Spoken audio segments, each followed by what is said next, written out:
يا ربي بالمصطفى بلغ مقاصدنا واغفر لنا ما مضى يا واسع الكرم يا رب.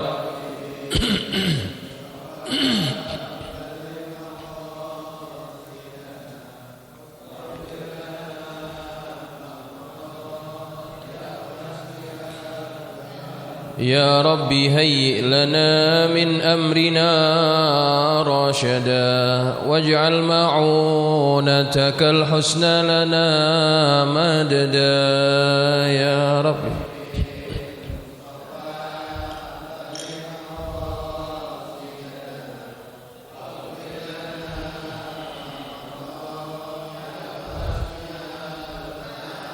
ولا تكلنا إلى تدبير أنفسنا فالنفس تعجز عن إصلاح ما فسدا يا رب.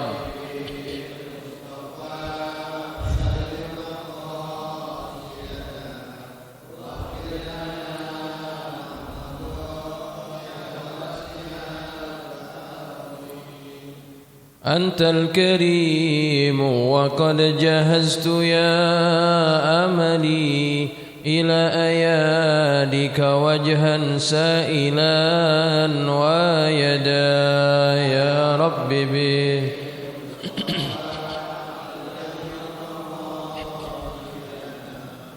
واغفر لنا ما مضى يا واسع الكرم. اللهم صل وسلم وبارك عليه وعلى آله.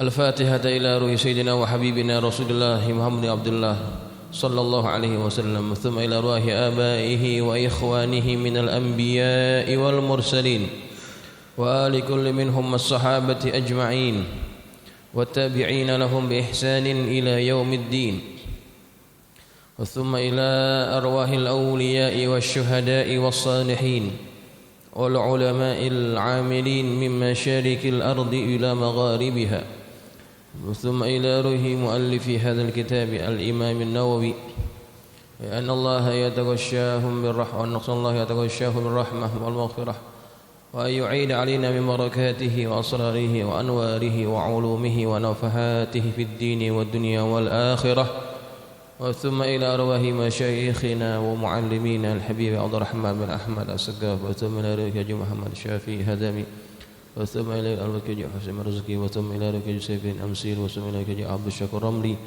وثم إلى روح الحبيب علي بن عبد الرحمن السقاف، وثم إلى روح حاج أحمد شريف الدين عبد الغني، بأن الله يتغشاهم بالرحمة والمغفرة، وأن الله يولد درجاتهم في الجنة، وأن يعيد عليهم بركاته وأسراره وأنواره ونوره ونفاته في الدين والدنيا والآخرة، وعلى نية أن الله يفتح علينا فتوح العارفين ويفقهنا وإياكم في الدين ويرزقنا كمال الإخلاص واليقين. وإلى حضرة النبي المصطفى محمد صلى الله عليه وسلم. الفاتحة. أعوذ بالله من الشيطان الرجيم. بسم الله الرحمن الرحيم. الحمد لله رب العالمين الرحمن الرحيم مالك يوم الدين. إياك نعبد وإياك نستعين. اهدنا الصراط المستقيم صراط الذين أنعمت عليهم غير المغضوب عليهم ولا الضالين آمين. السلام عليكم ورحمة الله وبركاته. الحمد لله رب العالمين وبه نستعين على أمور الدنيا والدين، والصلاة والسلام على أشرف المرسلين سيدنا مولانا محمد وعلى آله وأصحابه أجمعين. سبحانك لا علم لنا إلا ما علمتنا إنك أنت العليم الحكيم. رب اشرح لي صدري ويسر لي أمري واحلل عقدة من لساني يفقه قولي. أما بعد، فإن أصدق الحديث كتاب الله تعالى، وخير الهدي هدي محمد صلى الله عليه وسلم، وشر الأمور محدثاتها، وكل محدثة بدعة، وكل بدعة ضلالة وكل ضلالة في النار. Hadirin jamaah yang dirahmati Allah sekalian, puji dan syukur kita panjatkan kehadirat Allah Subhanahu wa taala yang Allah mudahkan kita untuk hadir dalam keadaan sehat wal afiat di tempat yang mulia ini. Semoga Allah senantiasa mencurahkan rahmatnya kepada kita yang hadir di tempat ini, dan juga tidak lupa kita sama-sama mendoakan sahabat-sahabat kita, jamaah kita yang hari ini dalam keadaan kurang sehat. Allah takdirkan ada beberapa orang sahabat kita sakit dan tidak dapat hadir bersama kita di masjid ini. Mari sama-sama kita doakan Fatihah dengan suratul Fatihah yang kita hadiahkan ini, kita niatkan ini. Semoga Allah memberikan kesembuhan dengan kadar segera kepada beberapa orang jamaah kita. Di antara mereka adalah Ketua Umum Masjid Al-Muttaqin Al-Ustaz Nur Ali, kemudian juga Imam Rawatib kita Bapak Haji Ainur Rafiq juga masih dalam keadaan kurang sehat. Begitu juga dengan keluarga mereka, istri daripada Ustaz Nur Ali dan juga istri daripada Bapak Haji Ainur Rafiq juga masih dalam keadaan kurang sehat. Semoga Allah segera sembuhkan penyakit mereka. Begitu juga ada beberapa jiran kita, istri kepada Bapak Haji Abdul Hakim juga masih dalam keadaan kurang sehat. Dan juga banyak ya jamaah kita yang kita tidak tahu nama-nama mereka. Allah yang lebih tahu. Semoga dengan barakah Fatihah yang kita baca ini, Allah sembuhkan penyakit jamaah kita, jiran kita, dan orang-orang yang berada di sekeliling Masjid Al-Muttaqin. Semoga Allah terima, Allah kabulkan, dan Allah sembuhkan mereka semuanya. Dan juga kita niatkan Fatihah ini, semoga Allah menjaga kita, keluarga kita, daripada perkara-perkara yang tidak kita inginkan. Ala hadhihi niyyah wa ala kulli niyyatin salihah wa ala niyyati an Allah yashfi mardahum shifaan taman ajilan shifaan la yughadiru saqama بحق سورة الفاتحة وبحق سيدنا محمد صلى الله عليه وسلم. الفاتحة. أعوذ بالله من الشيطان الرجيم. بسم الله الرحمن الرحيم. الحمد لله رب العالمين الرحمن الرحيم مالك يوم الدين إياك نعبد وإياك نستعين اهدنا الصراط المستقيم صراط الذين أنعمت عليهم غير المغضوب عليهم ولا الضالين آمين. Baik jamaah sekalian yang dirahmati Allah, kita akan meneruskan ta'lim kita. Masih hadis yang ke-24 ya, hadisnya cukup panjang. Hadis yang ke-24, pada bagian yang terakhir daripada hadis tersebut, Nabi kita Muhammad SAW bersabda, Bismillahirrahmanirrahim. Qala al-musannif rahimahullahu ta'ala wa ghafara lahu wa liwalidayhi wa nafa'ana bi ulumihi fid dharain amin.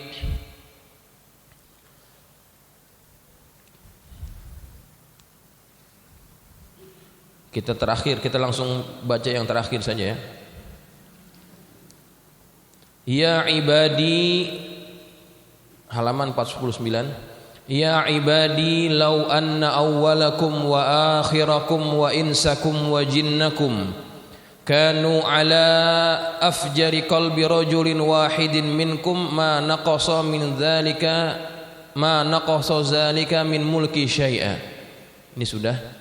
Ya ibadi law anna awwalakum wa akhirakum wa insakum wa jinnakum qamu fi sa'idin wahidin fasa'aluni fa'ataitu kulla wahidin mas'alatahu ma naqasa dzalika mimma indi illa kama yanqusul mikhyatu idza udkhilal bahra. Ya ibadi innama hiya a'malukum uhsiha lakum thumma uwaffikum iyyaha faman wajada khairan falyahmadillaha wa man wajada ghaira dzalika fala yalumanna illa nafsah. Rawahu Muslimun. Allah Subhanahu wa taala dalam hadis qudsi ini berfirman, Nabi kita Muhammad sallallahu alaihi wasallam bersabda,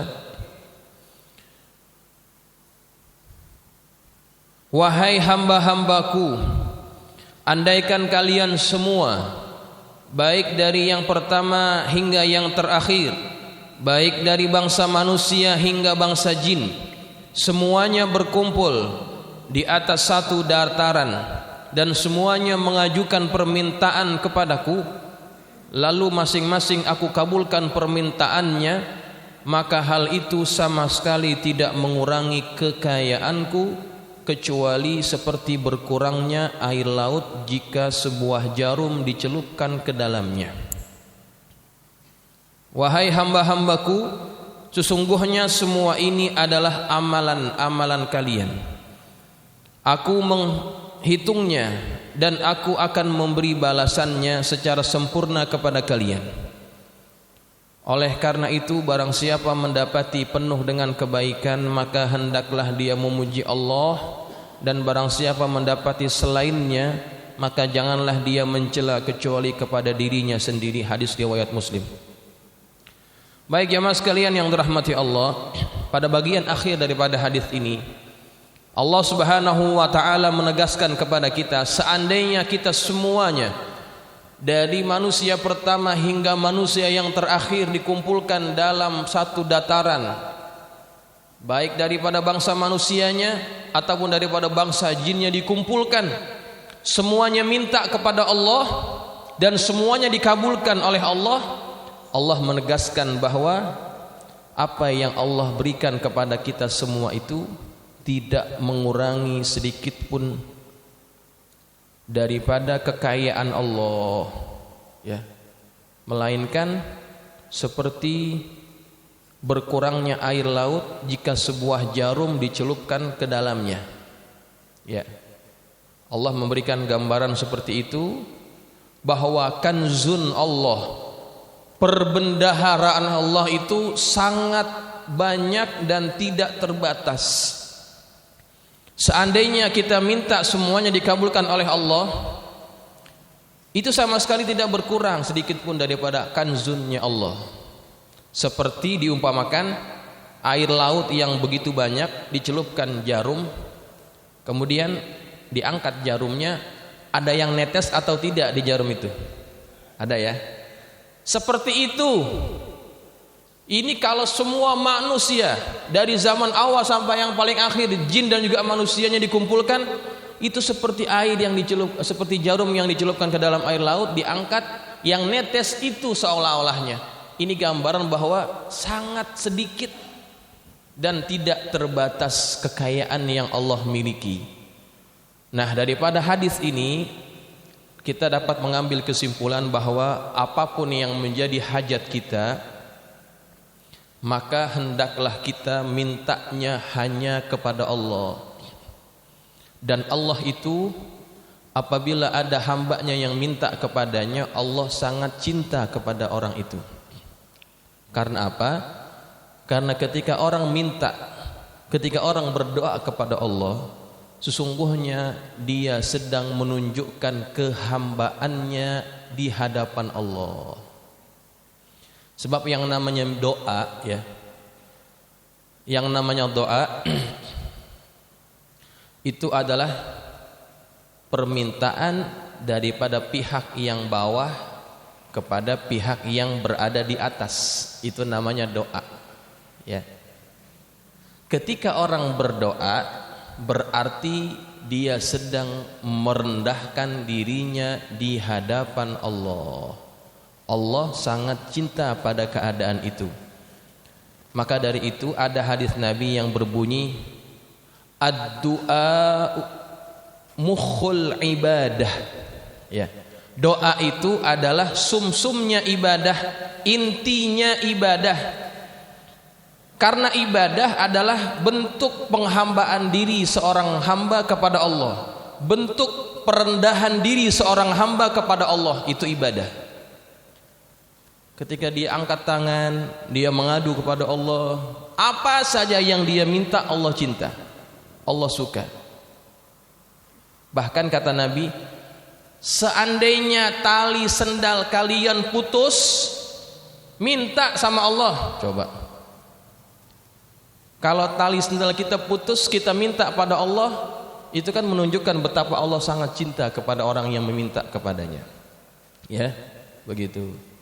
Maka dari itu, apalagi dalam keadaan sekarang ini ya, dalam keadaan yang agak membimbangkan kita, yang agak merisaukan kita. Kalau menurut Gubernur DKI Jakarta, Jakarta dalam keadaan genting ya, dalam keadaan darurat, karena banyak rumah sakit yang sudah overload, yang sudah kepenuhan, begitu. Maka inilah saatnya untuk kita kembali kepada Allah, minta dan memujuk Allah Subhanahu wa taala. Tidak ada sesuatu yang Allah takdirkan kepada kita melainkan ada hikmahnya. Kadang-kadang Allah menakdirkan kesusahan kepada kita, itu merupakan salah satu cara Allah ingin menjewer kita. Ya. Mungkin selama ini kita lalai daripada Allah, tidak ingat kepada Allah, maka dibuat susah kita. Ketika dalam keadaan susah, mau ke sana pentok, sini mentok, ke sini mentok, akhirnya dia kembali kepada Allah. Dia minta kepada Allah. Nah, kadang-kadang begitu cara Allah ingin menarik kembali hambanya untuk lebih dekat kepadanya. Karena ketika dalam keadaan susah, dalam keadaan tidak baik, keadaan seseorang itu ditimpa masalah, kadang-kadang keadaan itu yang lebih dapat menyadarkan orang untuk ingat kepada Tuhan. Begitu. Orang kalau lagi sehat kadang-kadang maunya macam-macam. Ya. Orang kalau lagi sehat maunya macam-macam, mau pergi ke sono, mau pergi ke sini, mau pergi ke sono, mau pergi ke sini. Tapi ketika Allah takdirkan sakit, apa yang dia minta? Kepinginannya enggak banyak. Kadang-kadang makan juga seleranya sudah berkurang. Yang dia minta apa? Dia ingin sembuh. Dan kebiasaannya ketika orang dalam keadaan sakit, intensitas ibadahnya, intensitas zikirnya lebih banyak. Maka di sebalik ujian ini ada hikmahnya. Di antaranya kita diminta oleh Allah untuk kembali kepadanya. Ingat lagi kepada Allah Subhanahu wa taala. Ya, mudah-mudahan keadaan ini tidak berlama-lama ya. Segera Allah pulihkan keadaan yang sekarang ini kepada keadaan yang normal lagi. Baik jamaah sekalian yang dirahmati Allah. Seterusnya, ya ibadi innama hiya a'malukum uhsiha lakum thumma uwaffikum iyyaha. Faman wajada khairan falyahmadillah wa man wajada ghaira dzalika fala yalumanna illa nafsah. Wahai hamba-hambaku sekalian, sesungguhnya semua amalan kalian itu akan dihitung dan akan diberikan balasannya kepada kalian. Barang siapa yang mendapati amalnya itu penuh dengan amal kebaikan, maka hendaklah dia memuji Allah. Di akhir ayat ini, di akhir hadis ini, Allah Subhanahu wa taala mengingatkan kepada kita, setiap apa yang kita kerjakan di dunia ini ada hitung-hitungannya. Wa innama tuwaffawna ujurakum yaumal qiyamah. Hanya saja balasan kepada amal kalian itu akan disempurnakan pada hari kiamat. Setiap kita akan mendapatkan apa yang pernah kita lakukan di dunia ini. Ya. Kata Allah, man wajada khairan faman wajada khairan. Kalau dia mendapatkan dalam amalnya itu banyak amal kebaikan yang dia lakukan, yang dia dapatkan, falyahmadillah, maka hendaklah dia memuji Allah. Kenapa kita disuruh memuji Allah ketika kita buat ketaatan? Karena ketaatan itu sumbernya juga daripada Allah. Kita dapat hadir ke masjid ini, kita dapat duduk di majelis ilmu ini semuanya juga karena hidayah dan taufik daripada Allah. Apa yang kita punya dari amal soleh? Tidak ada. Hidayah Allah yang kasih, kesehatan Allah yang kasih, masa lapang juga Allah yang kasih, semuanya Allah yang kasih. Kita punya apa? Kita tidak punya apa-apa. Maka terhadap amal soleh, kalau kita dapati amal soleh banyak kita lakukan, pertama yang harus kita lakukan adalah puji Allah. Alhamdulillah. Begitu ya. Dalam satu riwayat daripada Wahab ibn Munabbih, ini orang yang dikenal sebagai orang yang banyak menguasai kitab-kitab sebelum Al-Quran. Dia daripada golongan ahlul kitab. Qara'tu fi ba'di kutubillah. Aku membaca pada sebagian kitab-kitab Allah, anna iblisa, bahwasannya iblis itu, ma qala fi ibadatihi qat, dia tidak pernah berkata ketika dia beribadah sedikit pun apa itu? Alhamdulillah. Iblis setiap ibadah yang dia lakukan tidak pernah mengucapkan sedikit pun alhamdulillah. Walau qalaha, seandainya dia berkata ucapan itu, ma makarallahu ta'ala bihi, maka Allah tidak akan membuat makar kepada dia. Iblis akhirnya dijerumuskan oleh Allah. Dia mendapatkan laknat oleh Allah sampai hari kiamat karena dia merasa ketaatan yang dilakukan itu atas dasar kehebatan dirinya. Sebelum ada Adam, iblis itu sudah beribadah 80.000 tahun, Pak. Sebelum Adam tercipta, iblis sudah beribadah 80.000 tahun. Maka dari itu, iblis ini walaupun bukan daripada kalangan malaikat, dia dari kalangan jin. Karena ibadahnya yang luar biasa ini, dia ditingkatkan darajatnya oleh Allah setara dengan malaikat, setingkat dengan malaikat. Kita dapat tahu itu daripada firman Allah, wa idz qala rabbuka lil malaikati, dan ingatlah ketika Tuhanmu berkata kepada para malaikat.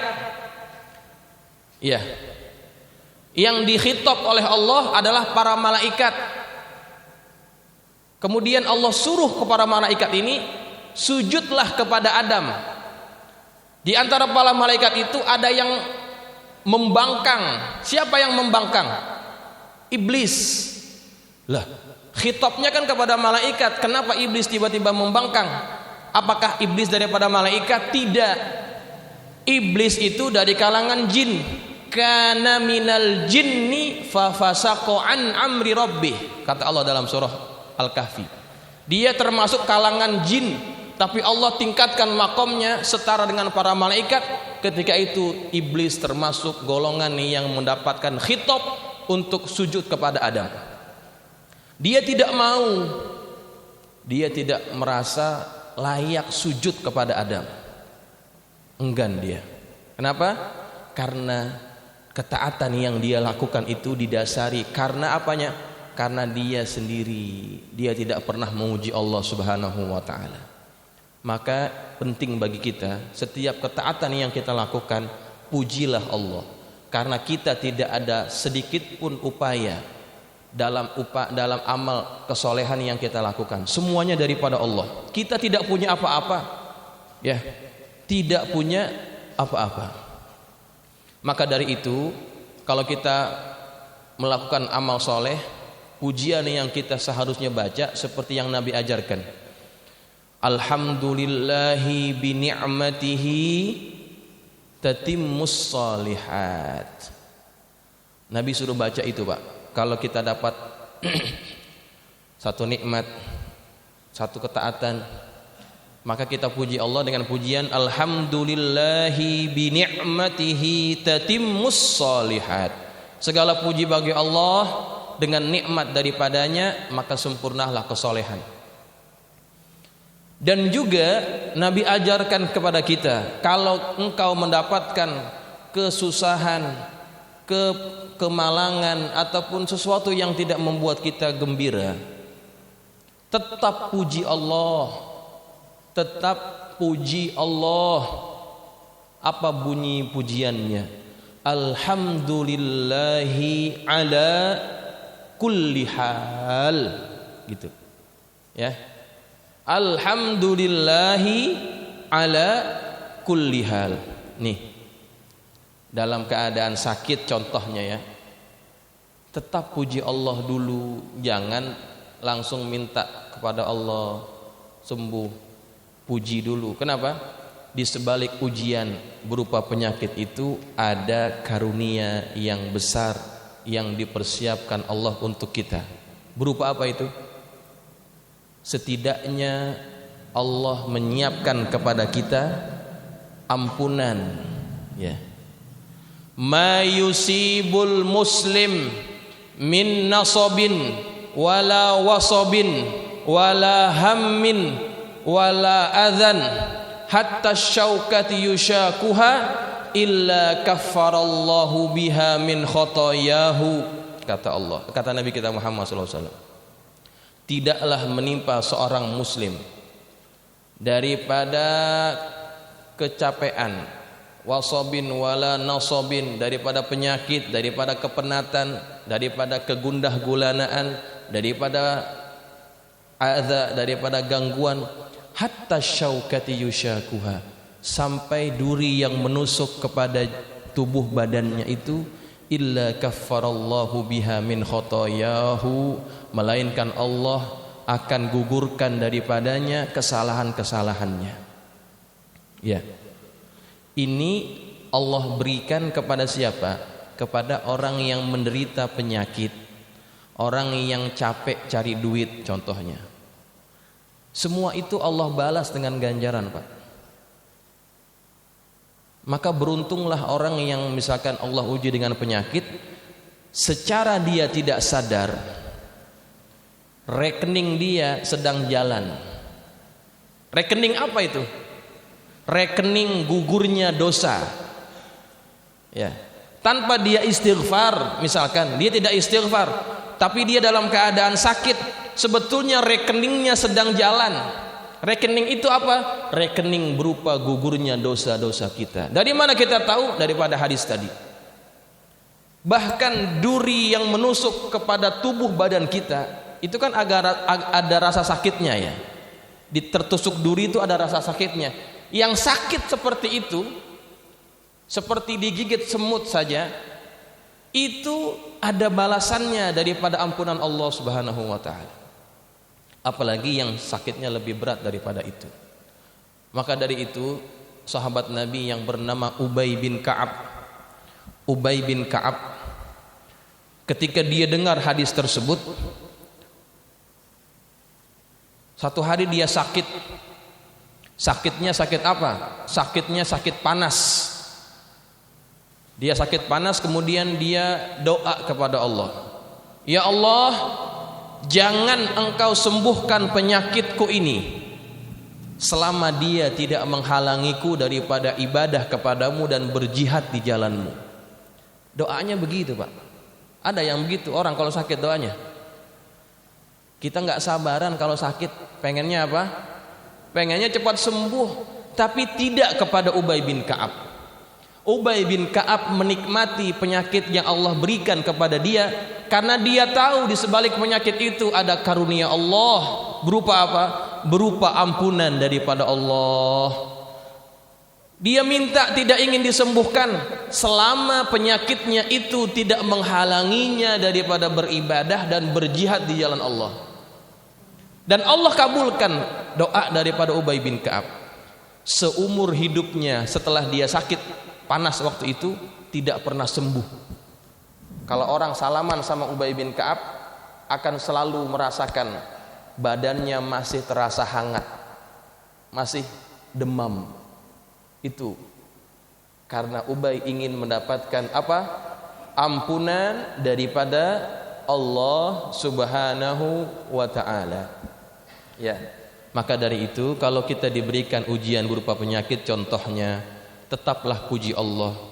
Alhamdulillahi ala kulli hal. Gitu ya. Alhamdulillahi ala kulli hal. Kemudian jamaah sekalian,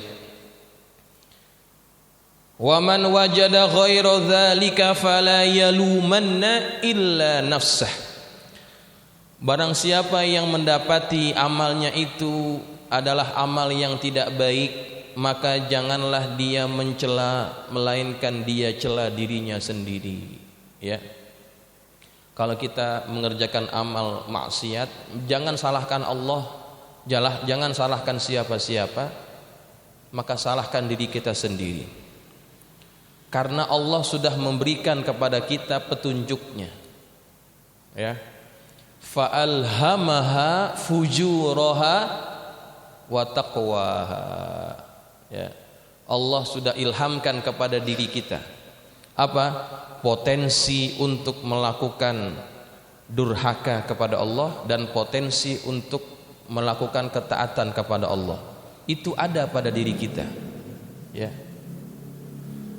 Alam naj'al lahu 'ainain wa lisanan wa syafatain wa hadainahun najdain.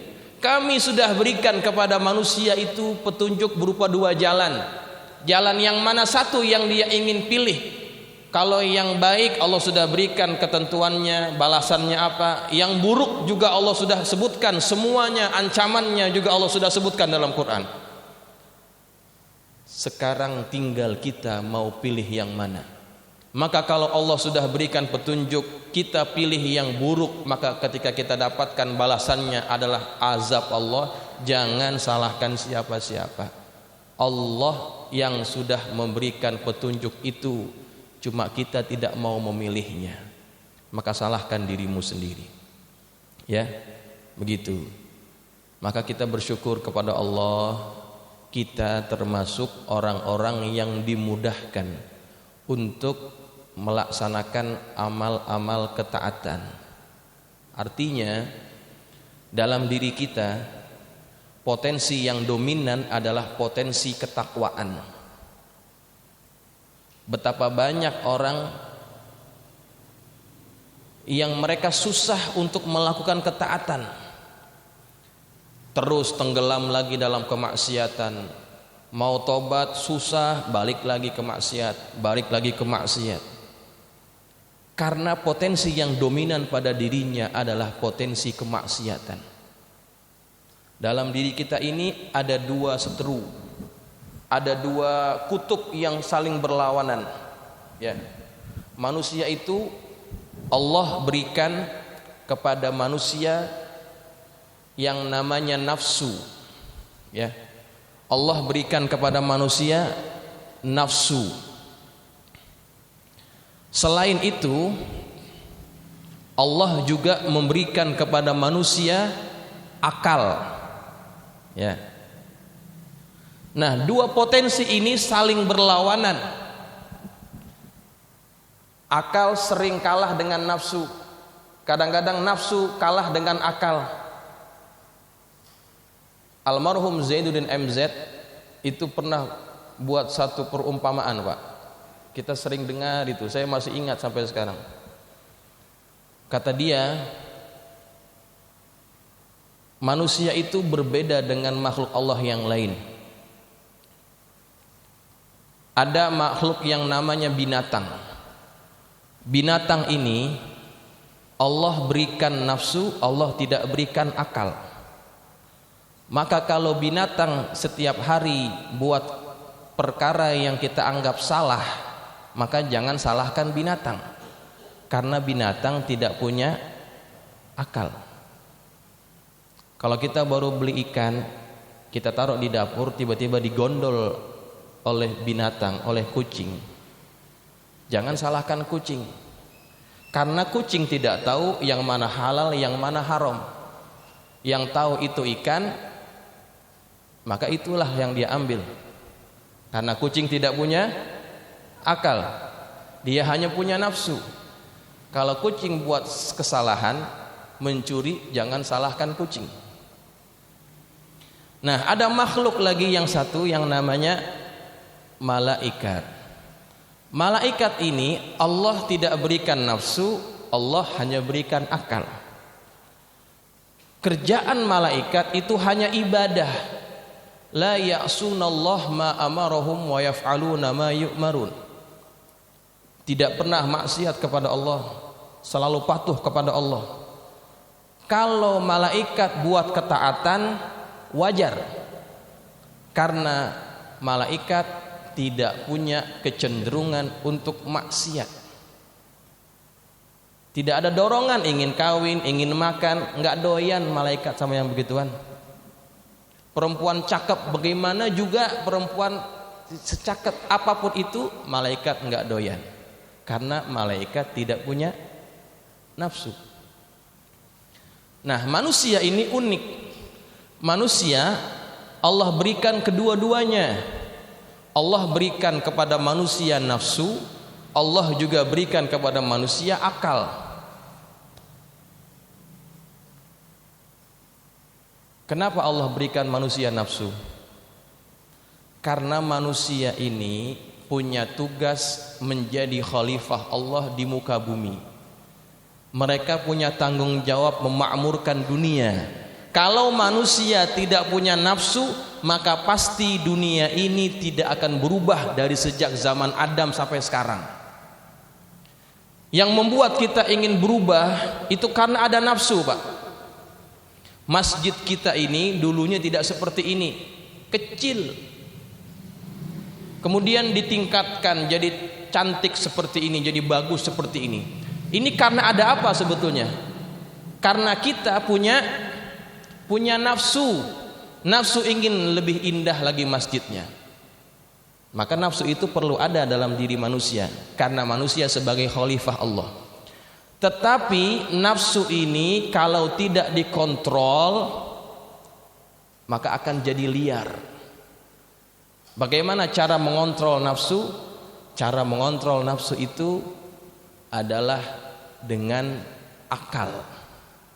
Ya, adalah dengan akal. Maka kenapa akal disebut akal? Aqala yaqilu aqlan. Artinya yang mengikat. Mengikat apa? Mengikat nafsu supaya dia tidak liar. Akal menjadi alat pertimbangan manusia dalam berbuat. Ya. Nafsu kita semuanya ingin punya duit banyak. Betul tidak? Kalau ditanya satu-satu mau tidak punya duit banyak, pasti jawabannya mau. Tetapi ada caranya. Ya. Tidak boleh kita mengambil harta yang bukan jadi milik kita. Kalau ingin cuma sekedar punya duit banyak, gampang, Pak. Ini di masjid ada kotak-kotak nih.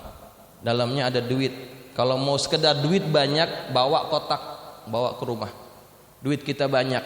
Tapi itu kan perbuatan yang tidak betul dari segi akal.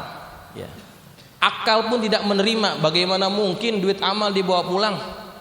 Maka akal berfungsi mengatur nafsu. Dan ini terjadi setiap hari, Pak. Antara akal dengan nafsu selalu berantem.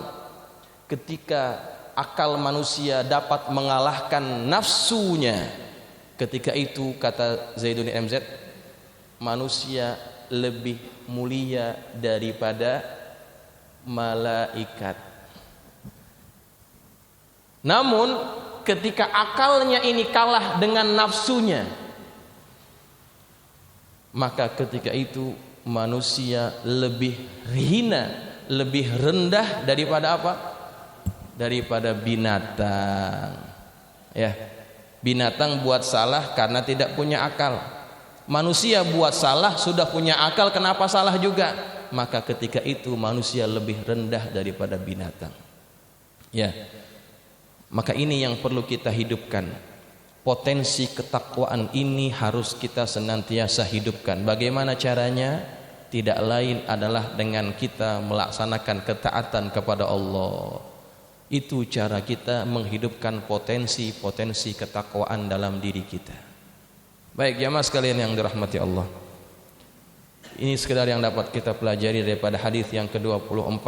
Masih ada waktu sedikit, kalau yang ingin bertanya dipersilahkan.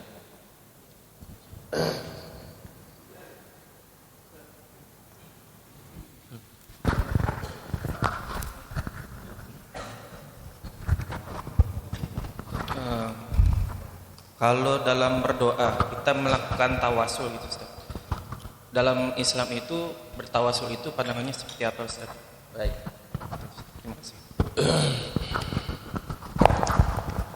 Dalam kita berdoa ada istilah yang namanya tawassul. Apa itu tawassul? Tawassul adalah berdoa kepada Allah menggunakan perantaraan. Ya, tawassul artinya menjadikan sesuatu sebagai wasilah, sebagai perantaraan. Boleh atau tidak dalam hal ini ada sedikit perbedaan pendapat di kalangan ulama. Tetapi yang secara mutlak diterima adalah tawassul dengan amal soleh. Ya, tawassul dengan amal soleh itu tidak ada khilaf, tidak ada perbedaan, semua sepakat. Dalilnya apa? Dalilnya diantaranya adalah hadis baginda Rasulullah SAW yang hadis ini adalah hadis sahih. Ada 3 orang yang yang terkurung dalam satu gua, kemudian ada batu yang menutupi pintu guanya. Maka 3 orang ini mereka doa kepada Allah dengan bertawassul dengan amal soleh yang mereka lakukan. Akhirnya pintu gua itu terbuka. Tawassul dengan amal soleh disepakati. Nah, yang menjadi perbedaan pendapat adalah tawassul dengan menggunakan nama makhluk Allah. Ya. Misalkan kita sebut nama para wali Allah contohnya.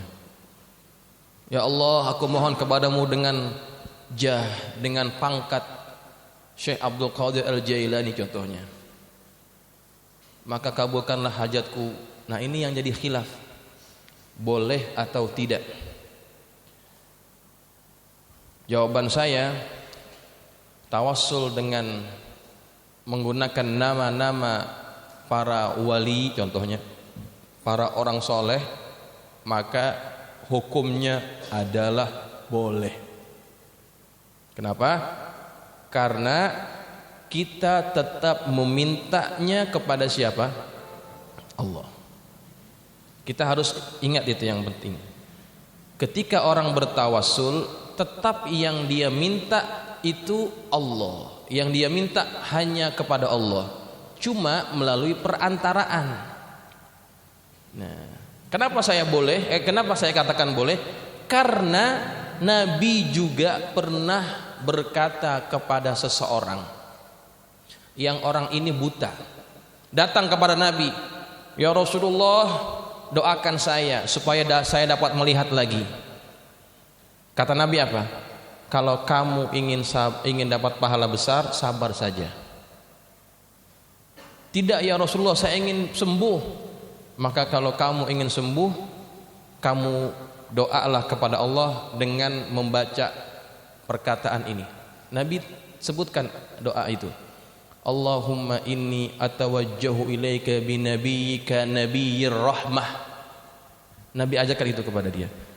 Allahumma inni atawajjahu ilaika binabiyyika nabiyyir rahmah an tashfa'ini. Ya Allah, dengan aku bertawajuh kepadamu, aku berdoa kepadamu dengan perantaraan nabimu, nabi yang rahmat, maka sembuhkanlah aku. Itu Nabi ajarkan kepada orang buta ini, dan dia betul-betul minta kepada Allah. Hadis ini disebut dalam dalam hadis Imam Tirmizi. Dia doa kepada Allah, bertawassul dengan siapa? Dengan nama Nabi Muhammad SAW. Sembuh orang ini, sembuh. Kemudian pada zaman Sayyidina Umar terjadi kemarau yang panjang, hujan tidak turun-turun. Sayyidina Umar bertawassul minta kepada Allah, bertawassul menggunakan nama paman Nabi yang bernama Abbas. Ya Allah, dengan dengan pangkat daripada Abbas, pamannya Nabi Muhammad SAW, maka turunkanlah hujan kepada kami. Maka apa yang terjadi hadirin? Allah turunkan hujan. Allah turunkan hujan. Nah, ini dua dalil yang saya sebutkan sebagai bukti bahwa para sahabat Nabi juga mengamalkan ini, tawassul. Ya. Yang kita mesti ingat juga, kita tidak minta kepada mereka tidak. Kita mintanya tetap kepada Allah, hanya menggunakan nama besar mereka. Ya. Ya sama kalau urusan kita di dunia kan begitu juga. Kalau kita orang-orang kecilan, rakyat kecil, tiba-tiba mau berjumpa dengan presiden kan susah. Ya, perlu ada apa? Perlu ada orang dekat yang dekat dengan presiden. Maka kalau kita punya kenalan dekat, kita sebut namanya atau kita gunakan namanya, maka peluang kita untuk berjumpa dia lebih mudah. Itu namanya tawassul. Itu secara mudahnya begitu, Pak. Ya. Kita menggunakan pangkat-pangkat orang-orang tertentu yang dekat dengan Allah supaya lebih mudah Allah kabulkan doa kita. Gitu, ya. Jadi ini yang dapat saya jawab berkaitan dengan tawassul. Gitu ya. Jelas ya? Ada lagi? Ya, silakan. Ya.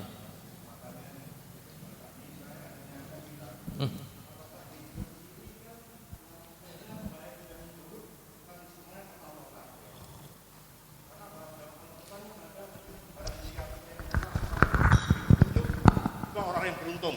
Ya.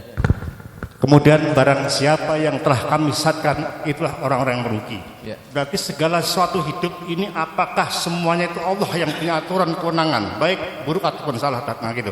Baik. Kemudian kalau kita seandainya menyalahkan orang lain, tentu itu bukan hak kita ya, hak Allah kan gitu kata. Menurut di dalam surat tadi kan memang ada barang siapa yang kami sesatkan, itulah orang-orang yang merugi. Tapi semua kehendak Allah. Nah, itu gimana tanggapan Ustaz? Terima kasih. Baik.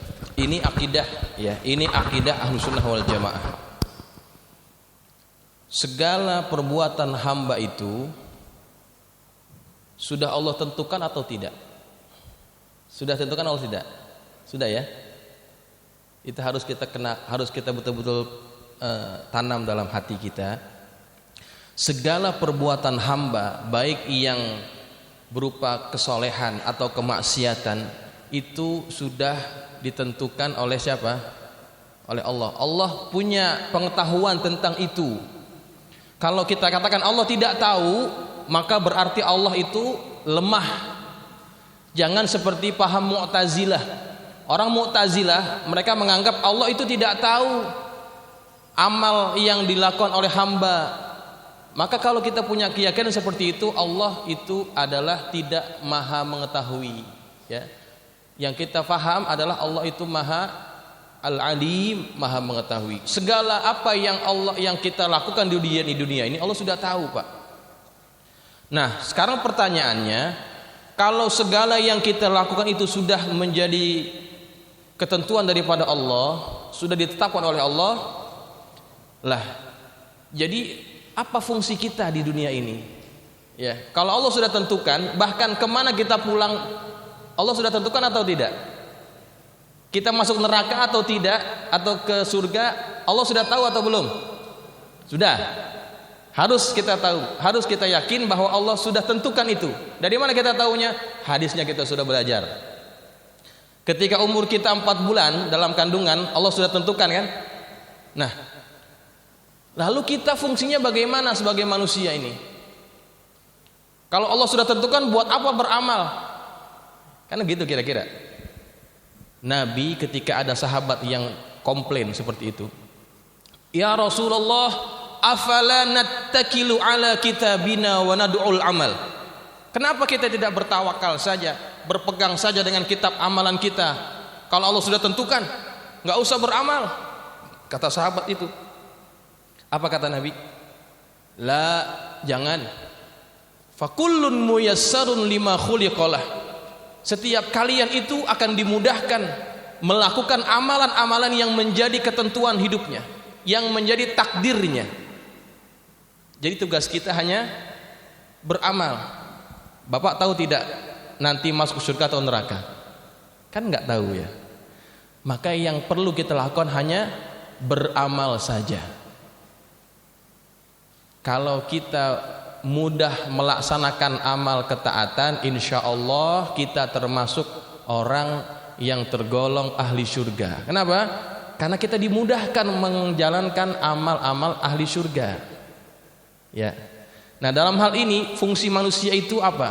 Fungsi manusia adalah memilih, Pak. Dalam hal ini manusia punya fungsi, punya peranan untuk memilih di antara dua pilihan. Saya berikan contoh mudah begini, Pak. Kalau kita punya 2 orang anak, kita punya 2 orang anak, kita sudah sediakan makanan di atas meja, kemudian kita suruh 2 orang anak kita ini kita suruh makan. Kemudian yang satu makan, yang satu tidak. Ya. Kemudian setelah selesai makan, anak ini keluar main sama temennya. Dia cerita. Yang tidak makan ini dia cerita, saya kelaparan karena karena ibu saya, karena orang tua saya tidak berikan saya makan. Kira-kira diterima atau tidak kalau dia mengaku seperti itu? Enggak kan? Kenapa? Dia sudah duduk di atas meja, yang meja itu ada makanannya. Orang tuanya sudah suruh dia makan, tapi dia tidak mau makan. Ketika dia keluar, dia ngaku sama orang, saya tidak dikasih makan sama orang tua saya. Siapa yang salah di situ? Di situ adalah dia. Nah, dalam hal ini sama seperti kita, Pak. Kita ini hidup di dunia, Allah sudah berikan petunjuk atau tidak? Sudah diberikan. Rasul sudah diutuskan, Al-Quran sudah diturunkan. Di situ Allah tunjukkan kepada kita, kalau mau ke surga begini jalannya, kalau mau ke neraka begini jalannya. Kita masuk neraka mengamalkan amalan ahli orang neraka. Kemudian ketika masuk dalam neraka, kita komplain kepada Allah, ya Allah, Engkau sudah tentukan saya masuk neraka. Kira-kira adil atau tidak? Nah, di situ peranan hamba. Manusia punya peranan memilih di antara 2 pilihan itu. Ya. Gitu kira-kira gambaran mudahnya ya. Kan kita tidak tahu sekarang kita masuk ke surga atau neraka. Tugas kita sekarang hanya beramal. Tapi tetap segala sesuatu itu sudah ada dalam ilmu Allah. Kalau kita katakan Allah tidak tahu kemana kita akan pulang, Allah itu lemah. Allah tidak maha mengetahui. Begitu ya. Sama seperti lagi contoh ini terakhir ya. Sama seperti misalkan di sekolah guru mengajar murid-muridnya. Kemudian si guru ini setelah lihat perangai murid-muridnya, ada yang rajin, ada yang males gitu ya. Si guru punya prediksi yang mana muridnya yang bakal lulus, yang mana muridnya yang bakal gagal. Ya. Dari mana gurunya tahu? Berdasarkan ilmu si guru, melihat sikap dan perangai murid-muridnya. Maka begitu juga dengan Allah Subhanahu wa taala. Tapi Allah lebih, dalam permisalan ini lebih sempurna lagi ya. Itu gambaran mudahnya. Allah mengetahui segala-galanya tentang kita. Tugas kita adalah memilih saja yang mana yang sebaiknya kita pilih. Begitu Pak ya. Saya kira cukup sekian yang dapat kita kupas. Insyaallah minggu depan kita masuk hadis yang ke-25. Mudah-mudahan bermanfaat. Wallahu a'lam bissawab wa ilaihil marji' wal ma'ab. Al-Fatihah. A'udzu billahi minasyaitonir rajim. Bismillahirrahmanirrahim. Alhamdulillahirabbil alamin arrahmanir rahim maliki yaumiddin. Iyyaka na'budu wa iyyaka nasta'in ihdinas siratal mustaqim. Siratal ladzina an'amta 'alaihim ghairil maghdubi 'alaihim waladdallin. Bismillahirrahmanirrahim. Alhamdulillahirabbil alamin wassalatu wassalamu ala asyrafil mursalin sayyidina maulana Muhammadin wa ala alihi wa ashabihi ajma'in. Allahumma anfa'na bima 'allamtana wa 'allimna ma yanfa'una. Allahumma zidna wa la tankusna wa akrimna wa la tuhinna wa atina wa la tahrimna wa athirna wa la tu'thir alaina wa ardina warda 'anna. Allahumma inna nas'aluka bihaqqi Fatimata wa abiha wa 'aliha baniha iftah alaina wa 'ala auladina wa talamidina futuhal 'arifin faqihna wa iyyakum fid din warzuqna kamalal ikhlas wal yaqin. Allahumma arzuqna fahman nabiyyin hifzal mursalin wa ilhamal malaikatil muqarrabin birahmatika ya arhamar rahimin. Allahumma ij'alna minal ladzina yastami'una al-qawla fayattabi'una ahsana. Sallallahu ala sayyidina Muhammadin wa ala alihi washabihi wasallam. Walhamdulillahi rabbil alamin. Subhanakallahumma wa bihamdika asyhadu an la ilaha illa anta astaghfiruka wa atubu ilaik. Assalamualaikum warahmatullahi wabarakatuh.